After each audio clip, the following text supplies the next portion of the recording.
नमस्कार। राम राम। मैं आप सभी का मेरे YouTube चैनल पर हार्दिक स्वागत और अभिनंदन करता हूँ।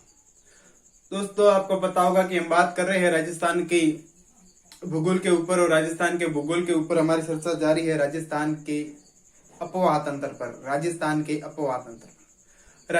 अपवाह तंत्र पर हमारी चर्चा जारी थी, और अपवाह तंत्र में हम बात कर रहे थे राजस्थान के जो आंतरिक अपवाह तंत्र है। आंतरिक अपवाह तंत्र के ऊपर हमारी चर्चा जारी थी।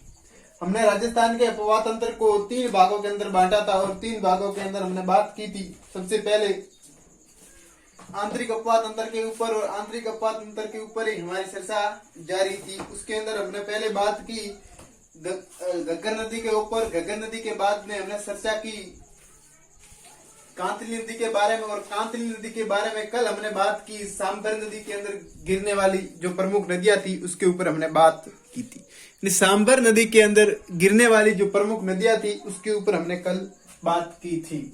तो सांबर पहले बात, और आपको पता है कि जो आंतरिक अपवाह तंत्र की नदियां होती है उस नदियों का ट्रिक क्या है, उस नदियों की ट्रिक क्या है। तो आज पहले उस नदियों की ट्रिक के ऊपर बात कर ले। क्या कर ले? ट्रिक के ऊपर बात कर ले।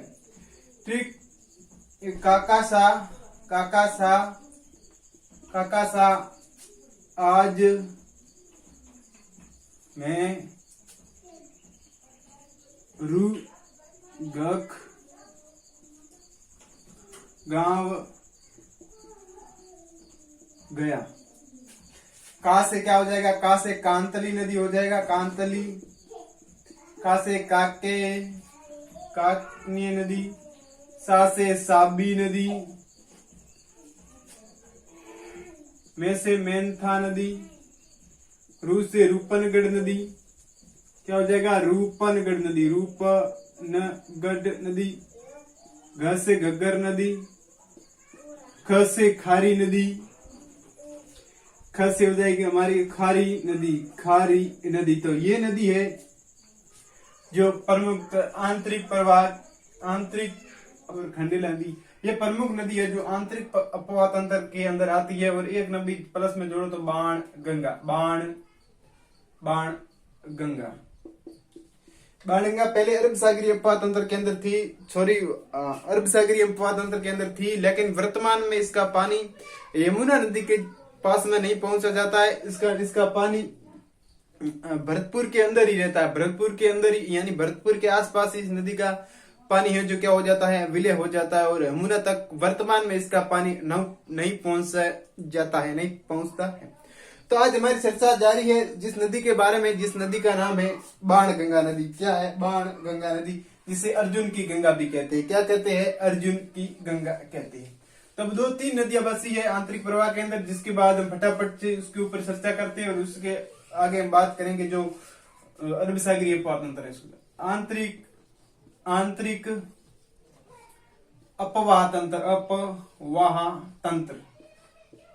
आंतरिक अपवाह तंत्र के ऊपर हमारी चर्चा जारी थी, और उसके अंदर हम बात कर रहे थे जिस नदी का नाम है, उस नदी का नाम है बाणगंगा नदी। पहले सामान्य परिचय के बारे में बात करो कि बाणगंगा नदी का उद्गम कहां से होता है, और किस प्रकार ये नदी भरतपुर तक जाती है, और कैसे ये नदी यमुना के अंदर अपना जल नहीं पहुंचा सकती है, इसके बारे में हम आज बात करेंगे। तो बाणगंगा किस पहाड़ियों से निकलती है, उस पहाड़ियों के ऊपर हम बात करते हैं।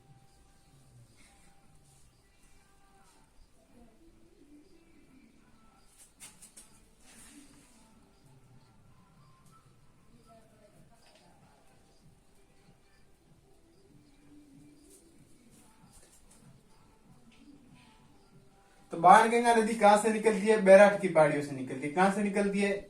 बैराठ की पहाड़ियां से निकलती है। पहले हम डायग्राम बना लेते हैं, उसके बाद भी हम विस्तार से इस नदी के ऊपर चर्चा करेंगे, और हम नोट्स भी इस नदी के लिखेंगे, यानी थ्योरी भी इस नदी की लिखेंगे। किस प्रकार एग्जाम के अंदर प्रश्न आते हैं उसके बारे में बात करते हैं। तो बैराठ की पहाड़ियां से निकलती है, और बैराठ की पहाड़ियां कहां से निकलती है? जयपुर। बैराठ की पहाड़ियां कहां पर है? जयपुर में। कैसे याद रखें? ब से बाणगंगा, ब से बैराठ, ब से बाणगंगा और ब से बैराठ, ब से बाणगंगा और ब से बैराठ। कौन सी नदी? ब से बैराठ और ब से बाणगंगा नदी ये निकलती है। इसका प्रवाह क्षेत्र है जयपुर, जयपुर के बाद आता है दौसा, दौसा के बाद आता है भरतपुर, दौसा के बाद भरतपुर आता है, और भरतपुर से आगे पहले नदी यमुना के अंदर अपना जल ले जाती थी, यमुना, यमुना, यमुना, यमुना कहां पर पड़ती, यमुना के अंदर यूपी के अंदर एक स्थान है जिसका नाम है फतेहाबाद, फतेहाबाद, फतेहाबाद स्थान है। उस फतेहाबाद स्थान के अंदर यमुना के अंदर ये मिल जाती है। उससे आगे बात करते हैं, इसके ऊपर एक बांध बना है जिसका नाम है जमुआ रामगढ़, जमुआ रामगढ़ या जमुआ रामगढ़, जमुआ रामगढ़, जमुआ रामगढ़ एक बांध बना है इस नदी के ऊपर। और जमुआ रामगढ़ बांध कहां पर बना है, जयपुर के अंदर बना है, जयपुर के अंदर बना है। और जयपुर के अंदर पेयजल की सुविधा है, तो जयपुर के अंदर, जयपुर में पेयजल आपूर्ति हेतु। और इसी के किनारे 1982 के अंदर एशियन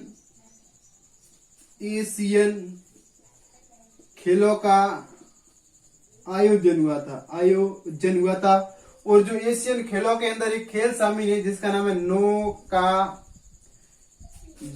नौकायान जो खेल था वो खेल इस बांध के अंदर हुआ था, खेल इस बांध के अंदर हुआ था। नौकायान बांध यानी नौकायानी नाव जो भगाने वाला खेल होता है वो खेल, नौकायान खेल इस नदी यानी इस बांध के अंदर हुआ था, जिस बांध का नाम है जमुआ रामगढ़, इस बांध के पास हुआ था। उससे आगे बात करें कि जमुआ रामगढ़ के अंदर आए हैं, तो जमुआ रामगढ़ के पास यानी जमुआ स्थान है, जमुआ स्थान जयपुर में पड़ता है। और उसके अंदर एक बांध बना है जिसका नाम है जमुआ रामगढ़। तो जमुआ रामगढ़ के अंदर आए तो बात कर ले कि जमुआ रामगढ़ की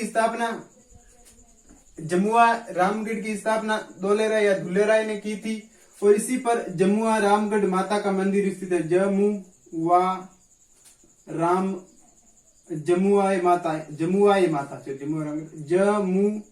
जमुआय माता, जिस मंदिर का निर्माण किसने करवाया था, तेजकरण का नाम है दुलेराय या धोलेराय भी कहते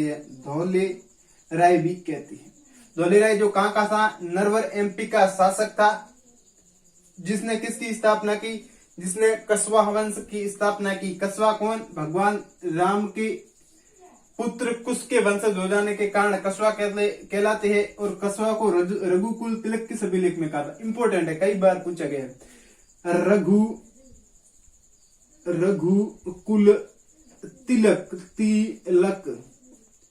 कहा गया है। ये आमेर का जो शिलालेख है, आमेर के शिलालेख के अंदर कस्वाओं को रघुकुल तिलक कहा गया है। आमेर के अंदर जो एक शिलालेख है उस शिलालेख का नाम है आमेर का शिलालेख। और इस शिलालेख के अंदर रघुकुल तिलक कहा गया है, आमेर का शिलालेख, आमेर का शिलालेख है। इस आमेर के शिलालेख के अंदर जो कस्वा शासक है, इस कस्वा शासकों को क्या कहा जाता है, रघुकुल तिलक कहा गया है। और जमुआय माता क्या है, जमुआय माता आमेर के जो कस्वा राजवंश है, इस राजवंश की क्या है, कुल देवी। कुल देवी ये हो गई। तो आराध्य देवी कौन सी है, यहाँ पर बात कर लेते हैं आराध्य देवी के बारे में। आराध्य देवी कौन है, आराध्य देवी।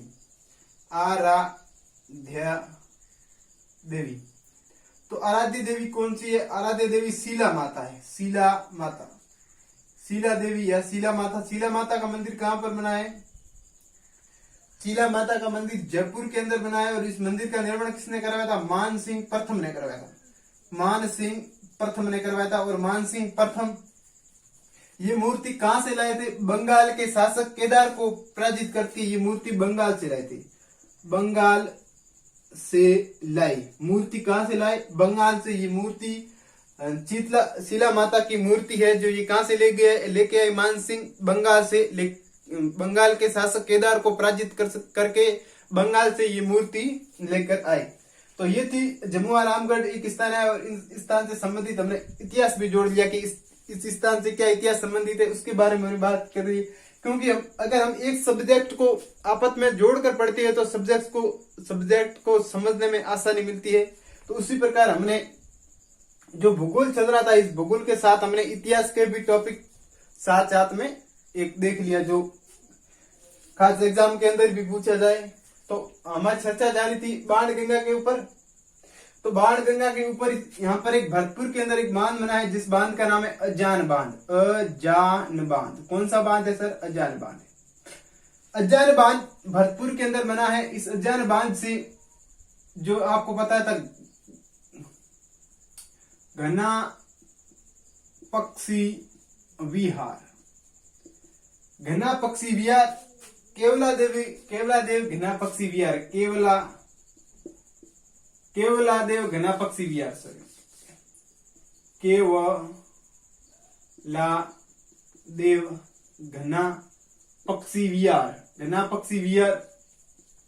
इसको अगर जो बांध पानी पहुंचाता है उस बांध का नाम क्या है? अजान बांध। यानी केवला देव घना पक्षी विहार है, इसके अंदर जब पानी की कमी हो जाती है, यानी पानी की कमी क्या है? इसको पानी की जो सप्लाई करता है घना पक्षी विहार को, उस बांध का नाम है क्या है? अजान बांध। अजान बांध। आपने सुना होगा कि राजस्थान के अंदर एक मिट्टी का बांध है, जिसका नाम क्या है? जिस बांध का नाम क्या है? जिस बांध का नाम है पांचना बांध। पांचना बांध 5 नदियों के ऊपर बना है। जब हम गंभीर नदी के ऊपर बात करेंगे उस टाइम इस बांध के ऊपर हम विस्तार से बात करेंगे। इस बांध के ऊपर जब हम विस्तार से बात करेंगे तो हमारी गंभीर नदी किस नदी पर है? गंभीर नदी पर है। गंभीर नदी कहाँ बहती है? करौली के अंदर बहती है। करौली के अंदर बहती है। जब इस बांध के अंदर यानी जब पांचना बांध के अंदर अगर पानी की कमी हो जाती है तो इस बांध को इस दोनों बांध के अंदर एक चैनल बनाई गई है, यानी एक परियोजना बनाई गई या कह सकते हैं नहर बनाई गई है इस दोनों को लिंक करने के लिए। अगर इसके अंदर पानी की कमी हो जाती है, पांचना बांध के अंदर अगर पानी की कमी हो जाती है तो ये बांध बना है, जिस बांध का नाम है अजान बांध। और अजान बांध से इसके अंदर क्या की जाती है? पानी की सप्लाई की जाती है। और पांचना बांध को हम पढ़ेंगे जब गंभीर नदी के ऊपर चर्चा करेंगे, उस टाइम हम बात करेंगे। उससे आगे हाँ ये हमारी बात क्लियर होगी है। उससे आगे एक बांध बना है, जिस बांध का नाम है इसके पास बना है, जिसका नाम है कानोटा बांध। कानोटा बांध। अगर कानोटा बांध में पानी की कमी हो जाती है तो इस जमुआ रामगढ़ बांध से क्या किया जाता है? पानी की सप्लाई की जाती है। पानी की सप्लाई की जाती है।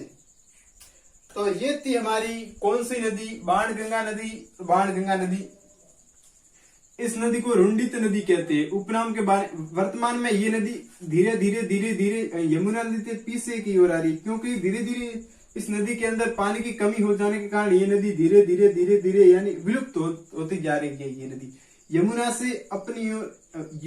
से वापस की ओर आ रही है, यमुना के अंदर आगे नहीं जा रही है। इस कारण इसे आंतरिक प्रवाह के अंदर शामिल किया गया है। धीरे धीरे ये नदी अपना जल भरतपुर से आगे नहीं ले जा पाती है। भरतपुर से आगे यमुना के अंदर ये नदी अपना जल नहीं ले जाती। इस कारण इसे क्या कहते हैं? रुंडित नदी कहते हैं। रुंडित नदी। रुंडित नदी कहते हैं। अब हो गई हमारी ये बात। अब हम इस नदी की जो थ्योरी है, किस प्रकार एग्जाम के अंदर प्रश्न आएंगे, उसके बारे में बात कर लेते हैं। चलो फटाफट, अगर डायग्राम बनाना तो बना दो। इस नदी के पहले उपनामों के बारे में बात करते हैं कि उपनाम क्या है। इस नदी को अर्जुन की गंगा कहते हैं, रुंडित नदी कहती है। अर्जुन की गंगा क्यों कहते हैं? जब पांडव अज्ञातवास में, जब पांडव राजस्थान में आए थे, जब पांडव राजस्थान में आए थे, उस टाइम बैराट की पहाड़ियों में जब ये आए तो उसको पानी नहीं मिलने के कारण ऐसा कहा जाता है कि अर्जुन ने अपनी तीर जमीन पर मारी और वहां से एक नदी निकाली, जिस नदी का नाम क्या था? जिस नदी का नाम था बाणगंगा। बाण से उत्पन्न होने के कारण बाणगंगा कहलाती है। और अर्जुन ने इस नदी को बाण से निकाला, इस कारण से क्या कहते हैं? अर्जुन की गंगा कहते हैं। तो पहले इस नदी के सामान्य परिचय के बारे में हमने बात कर ली। नदी कौन सी है? बाणगंगा है। बाणगंगा नदी है। कौन सी नदी है? बाणगंगा नदी। कौन सी नदी है? बाणगंगा। बाणगंगा का उद्गम कहां से होता है? उद्गम होता है बैराठ की पहाड़ियां, बैराठ की पहाड़ियां से होता है सर। बैराठ की पहाड़ियां कहां पर है? बैराठ की पहाड़ियां सर जयपुर के अंदर है। बैराठ की पहाड़ियां कहां पर है? जयपुर के अंदर है, जयपुर के अंदर। इस नदी के उपनाम के बारे में बात करते हैं। इस नदी के उपनाम अर्जुन की गंगा क्या कहते हैं? अर्जुन की गंगा कहते हैं, रुंडित नदी कहते हैं। क्या कहते हैं? अर्जुन की नदी, अर्जुन की नदी, सॉरी अर्जुन की गंगा कहते हैं। अर्जुन की गंगा, अर्जुन की गंगा, रुंडित, रुंडित नदी, अर्जुन की गंगा, रुंडित नदी और ताला, ताला नदी भी कहते हैं, ताला नदी कहते हैं। अर्जुन की गंगा, रुंडित नदी या ताला नदी भी कहते हैं। उससे आगे हम बात करते हैं इस नदी के ऊपर। इस नदी के ऊपर एक सभ्यता विकसित हुई है और सभ्यता विकसित हुई है, सभ्यता का नाम है इंपॉर्टेंट है, सभ्यता, सभ्यता, सभ्यता का नाम है बैराठ की सभ्यता, बैराठ की सभ्यता। बैराठ की सभ्यता कहां पर है सर? जयपुर में, बाण गंगा नदी पर बैराठ की सभ्यता। बैराठ की सभ्यता कहां पर है? जयपुर में है। और बैराठ की सभ्यता की जो सर्वप्रथम जानकारी दी थी उसका नाम है कीर्ताराम। उसके बाद में इस सभ्यता की खोज डीआर भंडार करने की, किसने की? डीआर भंडार करने, भंडार करने, डीआर भंडार करने की। ये सभ्यता 3 भागों के अंदर विभाजित है। पहली बीजक डूंगरी, भीम डूंगरी और गणेश डूंगरी, गणेश डूंगरी, बीजक डूंगरी, भीम डूंगरी, गणेश डूंगरी। यानी किस सभ्यता से अशोक का स्तंभ प्राप्त हुए? तो इस सभ्यता यानी बैराठ की सभ्यता से। ये सभ्यता बौद्ध धर्म से जुड़ी हुई है। इस सभ्यता की यात्रा किसने की थी? एक इतिहास, मतलब एक सीनी इतिहासकार था या सीनी यात्री था जिसका नाम था वेनसांग, जिसे क्या कहते हैं? यात्रियों का राजकुमार कहते हैं, यात्रियों का राजकुमार कहते हैं, यात्रियों का राजकुमार कहते हैं, यात्रियों का राजकुमार कहते हैं। और उसके बाद इसकी पुस्तक का नाम है सी यू की। किसके काल में भारत आया था? ये भारत आया था हर्षवर्धन के काल में, हर्षवर्धन के काल में आया था। और इसने राजस्थान के अंदर किस बैराठ की यात्रा की। बैराठ के बाद भीनमाल की यात्रा की, जो कई बार पूछा गया एग्जाम के अंदर, जो कई बार एग्जाम के अंदर पूछा गया है। किस यात्रा की? बैराठ के लिए एक शब्द का प्रयोग किया है। बैराठ के लिए पर यात्रा शब्द का प्रयोग किया है। बैराठ के लिए पर यात्रा शब्द का प्रयोग किया है। और बैराठ के अंदर एक और इम्पोर्टेंट है कि राजस्थान में पहली बार सूती कपड़े का प्रमाण कहां से मिला? सूती कपड़े का प्रमाण कहां से मिला? प्रथम बार राजस्थान के अंदर कहां से मिला? जिसका नाम है बैराठ की सभ्यता। तो ये थी बैराठ की सभ्यता। सॉरी, इस नदी पर आई है तो बैराठ की सभ्यता के ऊपर भी हमने बात कर ली है। तो इस सभ्यता की जो पहली जानकारी दी थी वो किस शासक के काल में दी थी? तो राम सिंह द्वितीय के काल में कीर्ताराम ने इस सभ्यता की पहली जानकारी दी। उसके बाद में यहाँ पर आई डीआर भंडारकर ने इस सभ्यता की खोज की। तो बाणगंगा नदी की बैराठ सभ्यता के ऊपर बात कर ली। इससे आगे इस नदी के बहाव क्षेत्र देख लें। इस नदी के बहाव क्षेत्र, यानी जिस क्षेत्र के अंदर ये नदी बहती है उस क्षेत्र का नाम है बहाव क्षेत्र। बहाव क्षेत्र कौन कौन से है इस नदी के? इस नदी के बहाव क्षेत्र है जयपुर के बाद में है सर दौसा के बाद में है सर भरतपुर में इसका क्या होता है सर? विलय हो जाता है। वर्तमान में क्या हो जाता है? भरतपुर में क्या होता है सर? विलय होता है, विलय होता है। उससे आगे जो पहले इस नदी का विलय होता था वो स्थान लिख ले। पहले इस नदी का विलय होता था, पहले इस नदी का जहां पर विलय होता था उस स्थान को हम लिख ले। उस स्थान का क्या नाम था? यमुना नदी। यमुना नदी के अंदर कहां पर होता था?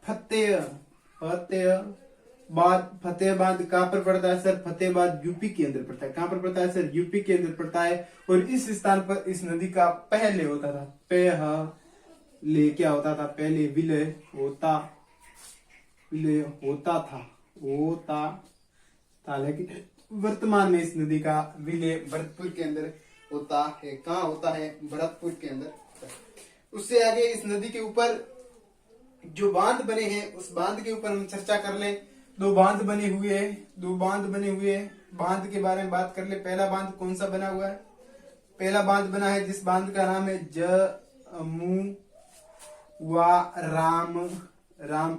जमुआ रामगढ़, जयपुर के अंदर बना है। जयपुर के अंदर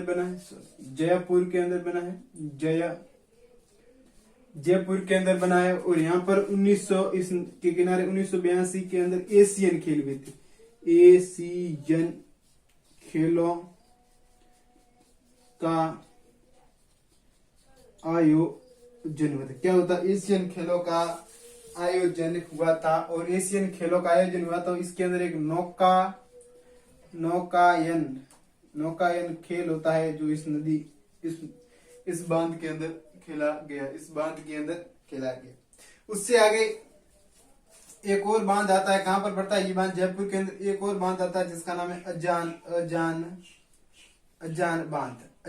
कहां पर पड़ता है? अजान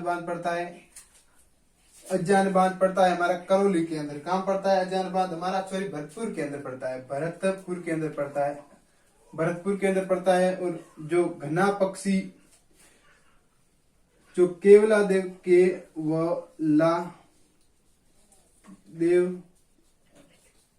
घना पक्षी विहार, जो पक्षी विहार अभ्यारण्य, इसको क्या की जाती है? जलापूर्ति की जाती है। जल की आपूर्ति की जाती है। जलापूर्ति की जाती है। तो ये थे इस नदी के ऊपर दो जो बांध थे। उस बांध के ऊपर गंगा नदी के ऊपर हमने बात की। इस नदी की उद्गम कहां से होता है और किस प्रकार ये नदी धीरे धीरे विलुप्त की ओर अग्रसर हो रही है, क्योंकि इस नदी का पानी पहले यमुना के अंदर जाता था। वर्तमान में इस नदी का पानी यमुना के अंदर नहीं जा रहा है। ये सच्चाई थी हमारी बाणगंगा नदी के ऊपर। और बाणगंगा नदी से आगे इस नदी आती है जिसका नाम है हमारा, कौन सी नदी है? जिस नदी का उद्गम बात करें, काकनीय नदी जो प्रमुख नदी है किसकी? जैसलमेर की। पूछा गया एग्जाम में कि जैसलमेर की प्रमुख नदी जिस नदी का क्या नाम है? काकनीय नदी। इस नदी का उद्गम स्थल कहां से होता है? इस नदी कोटड़ी की पहाड़ियां सर कहां पर पड़ती है? कोटड़ी की पहाड़ियां सर जैसलमेर के अंदर पड़ती है। इस कोटड़ी की पहाड़ियां से इस नदी का उद्गम होता है। और ये आगे जाकर एक झील का निर्माण करती है, जिस झील का नाम है बुज झील कहां पर है? जैसलमेर में। जैसलमेर के अंदर ही इसका विलय हो जाता है। इस नदी का अन्य नाम है मसूदरी नदी, जो कई बार पूछा गया है। अन्य नाम मसूदरी नदी। क्या है? मसूदरी